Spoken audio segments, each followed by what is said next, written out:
They told me it was impossible, but I did it anyway. And I'm showing you how. Imagine just for a second that you walk into a hospital for a major life-altering surgery. Okay.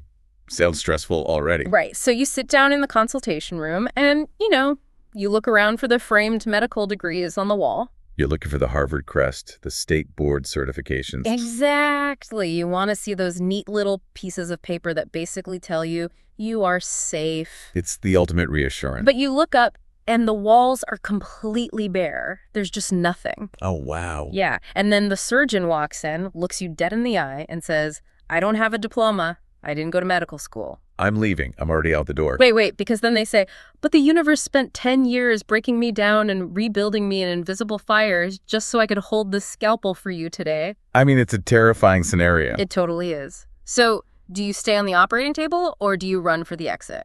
For most of us, we run, without a doubt. We do, because we live in a society that absolutely craves the paper trail. We want a binary system of credentialing. Right. Show me the proof. Exactly. But today, we are looking at a text that demands you stay on the table. It does. It really does. We are plunging into a landscape of authority that completely throws the framed diploma out the window. It operates on a totally different set of rules. Which is why today's deep dive is going to be so challenging, honestly. Oh. But also so revealing about human psychology. Oh, absolutely. So let's get you, the listener, oriented.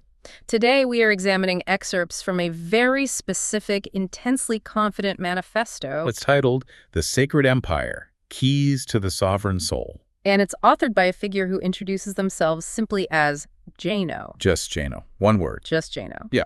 And our mission today is to completely deconstruct this text. We want to understand the mechanics of how Jano's message builds a bridge. A bridge between absolute, unquestionable divine authority and the deeply personal empowerment of you, the reader. Right. Because how does a text actually convince you to trust the invisible scalpel? That's the million-dollar question. But before we tear this down to the studs, we do need to establish the perimeter for this analysis. Yeah, that's crucial. Let's do that. This text makes some really sweeping metaphysical, spiritual, and frankly, supernatural claims. Huge claims. But our purpose in this deep dive is not to endorse, validate, or debate the literal existence of these supernatural elements. Yeah. Or the specific divine entities mentioned. We aren't here to verify the miracles. Exactly. We are acting as architects, examining a blueprint. We want to impartially look at how language is used to construct authority. Right, how persuasion operates in this deeply spiritual space. And how a sequence of words can attempt to fundamentally rewire a reader's worldview. We're looking at the structure of the building, regardless of whether we believe the building actually touches the clouds. I love that. The blueprint. So let's just look at the very first line of this blueprint. Because Jano does not knock on the door politely. Not at all. The text opens with this unshakable declaration, quote, I am Jano. This is Sacred Empire, my empire. Notice what is conspicuously missing from that opening. Any sense of hello. Precisely. Yeah. There is zero persuasive preamble. Like none. In most writing, even incredibly arrogant writing, the author spends at least a paragraph trying to convince you why they're worth your time. Right. They try to hook you. But Jano bypasses that entirely by stating, this is Sacred Empire, my empire. The text does not present an argument to be debated. It's just a fact. It presents a territory that already exists. And you're just trespassing on it. Or, you've finally arrived at its borders. Jano is setting the frame so large that you are forced inside of it immediately. But if I'm the reader, I'm immediately asking, okay, who gave you this empire? Which is the natural reaction. Right. And Jano anticipates that immediately. The text follows up with, the Most High gave it to me because he prepared me over years. Because I've been shaped. That's why I was ready. That word, shaped. Yeah. The word shaped is doing a lot of heavy lifting here. It really is. It is the absolute core of the authority claim. If we look at the archetype of the reluctant leader throughout history, authority isn't claimed through ambition. Right. It is claimed through endurance. Exactly. Think about a master swordsmith. They don't just hand you a sword and say, look how shiny this is. No, they want you to appreciate the process. Right. They want you to understand the agonizing, invisible process that created it. The extreme heat, the relentless hammering, the folding of the steel. It's violent. It is. So when Jano says, I've been shaped, it's not a gentle word. It implies resistance, pressure, trauma even. And that trauma, that invisible shaping by a higher power, becomes the ultimate credential. It effectively inoculates Jano against traditional criticism. How does it inoculate them? Well, think about it. If Jano said, I figured this out by reading 1,000 books, you could argue with the books. True. You could say the books were wrong. Or if Jano said, I learned this from a guru in the mountains, you could question the guru's credentials. Right. But Jano's classroom was entirely invisible. The teacher was the Most High, and the curriculum was years of deeply personal shaping. You can't ask to see that transcript. You can't audit the class. Exactly. It forces the listener into a position of awe before the conversation even begins. Jano is saying, I am ready. It is a state of absolute completion. But, okay, here is where I have to pause. Because authority in a vacuum is totally useless. Fair point. If you build a massive, invincible fortress in the middle of a desert, who cares? Who is actually visiting it? Right. It needs to serve a purpose. Yeah. If Jano has been shaped over years and handed this completed sacred empire, what is the actual point? How does this connect to you, the listener? And that brings us to the pivotal structural transition in the text. Jano has to establish a connection between the unreachable divine and the grounded reality of the reader. So how do they do it? The text does this by quoting the Most High directly. It says, eyes have not seen, ears have not heard. Which is a classic, almost biblical way of saying this is completely off the charts. Yes. It tells the reader that our normal human sensory equipment, our literal eyes and ears, are totally inadequate for what is happening here. It's incomprehensible. Exactly. And right after establishing that this realm is completely inaccessible to normal perception, Jano steps into the gap. Jano says, I am the bridge between worlds. Here, impossible is possible. The bridge. Okay, let's really look at that. A bridge requires anchoring on both sides, right? It has to, structurally. Right. So Jano is claiming to be anchored in this incomprehensible divine realm where the impossible is possible. But what is the anchor on our side, on the human side? The anchor on our side is the invitation. Because right after making this massive, universe-spanning claim about being a cosmic conduit, Jano drops the register entirely. Oh, this part is wild. The text suddenly says, come, take a walk of life with me to know how powerful you are. I actually had to read this part 3 times when I was going through the notes because it just feels like a massive contradiction. It's a very sharp pivot. It is such a jarring whiplash. You go from, I am the cosmic conduit of the impossible to, hey, let's take a stroll. Why the sudden shift? Because if Jano remained entirely in the cosmic elevated register, the text would fail. Why? It would be an alienating display of power. It would leave you, the reader, as just a passive, tiny observer. Yeah. By shifting to a walk of life, Jano is doing 2 very calculated things. Okay, what's the first? First, making the transcendent approachable.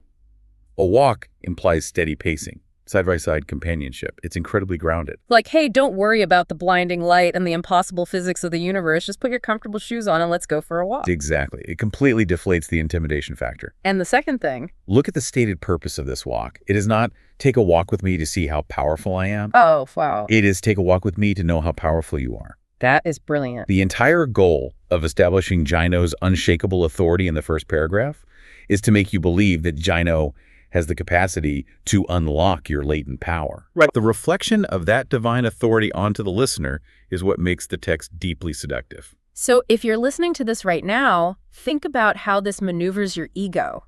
It sets up this massive hierarchy where Jano is at the very top, directly communicating with the Most High. And then immediately collapses that hierarchy. Yes, by putting an arm around your shoulder and saying, actually, this is all about how great you are. It is a brilliant psychological hook. It absolutely is. But it raises a huge question.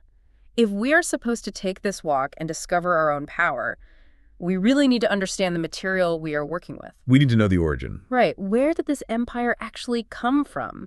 Because the Most High gave it to me is a little vague. Well, Jano provides a genesis story for the empire, and it perfectly aligns with what we discussed earlier about the reluctant leader. Let's hear it. Jano writes, "It came prayers I whispered, secrets I never asked for, until it became this alive." Let's break down secrets I never asked for. I love this phrasing. It's very evocative. It's like Inception.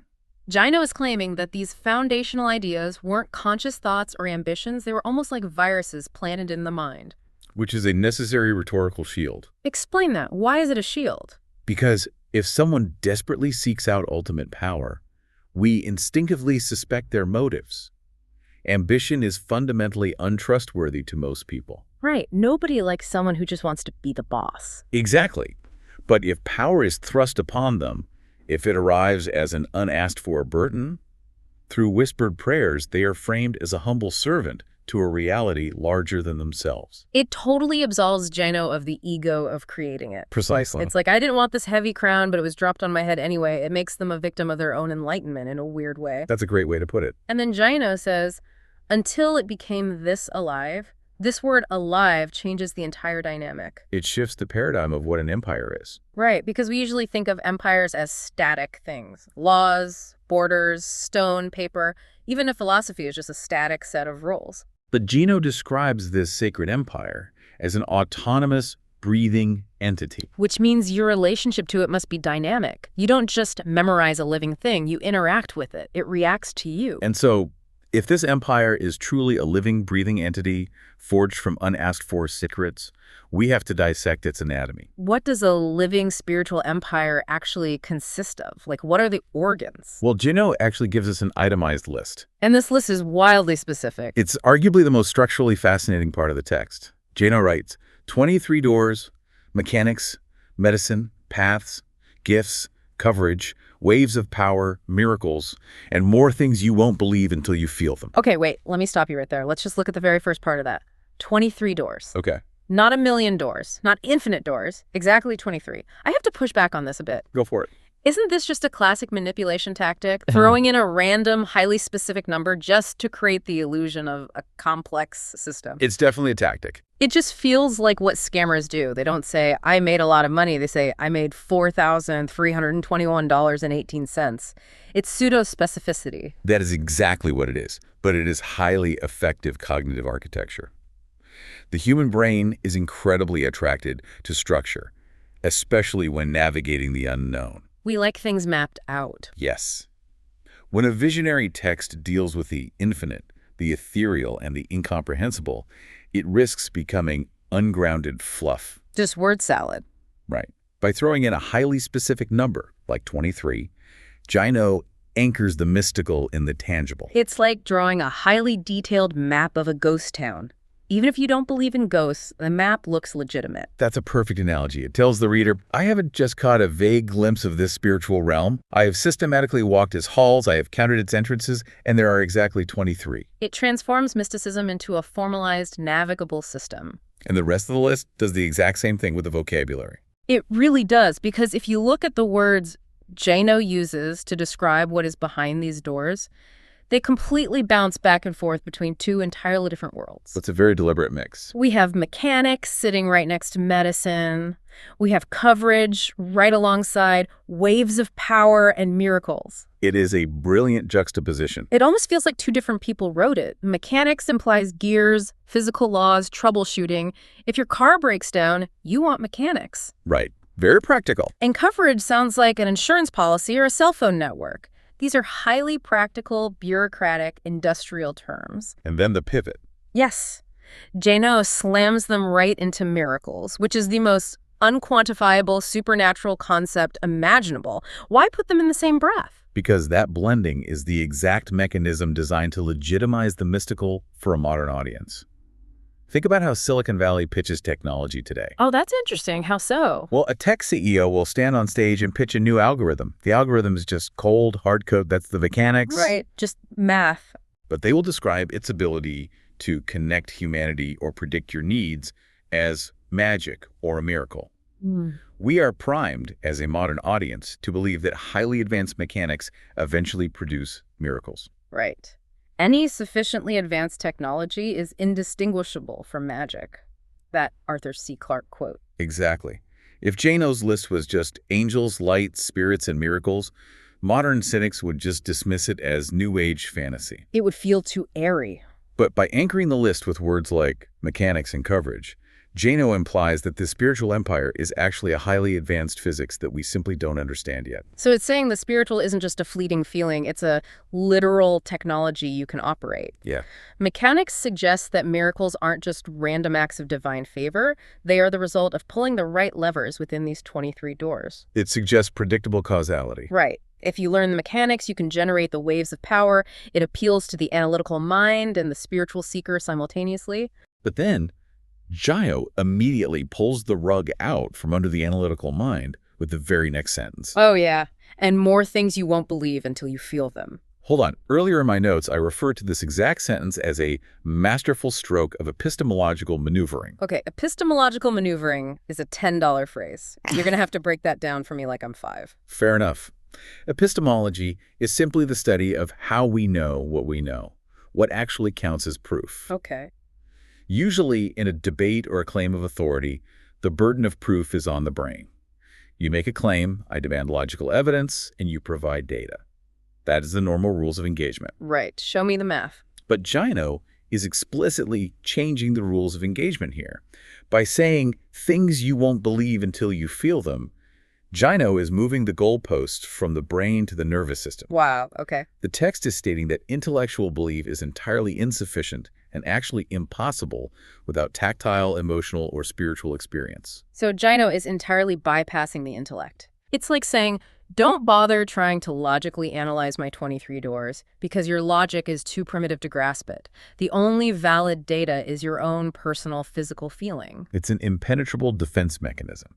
It moves the battleground away from intellectual debate where Jino could easily be challenged or debunked and places it entirely within the reader's subjective experience. Which cannot be debated by an outsider. Exactly. It's a closed loop. If I tell you fire's hot and you say, prove it with a mathematical equation, I can just say, put your hand in the flame. You won't believe it until you feel it. The experience becomes the only required proof. Right. If you haven't felt it, you simply haven't walked through the doors yet, so your skepticism is completely invalid. And this insistence that the reader must experience the empire, that they must step onto that bridge and feel the mechanics and the miracles themselves, sets up the final ultimate proposition of the text. The big close. Yes, Jino has established absolute authority, mapped out a highly specific territory, and completely rewritten the rules of evidence. Now, it is time to close the deal with the listener. And the close is aggressive. I mean that in a fascinating way. It really is. Jino writes, I'm not selling hope. I'm holding the keys to your locks. What woke me up? It'll wake you. Your empire starts now.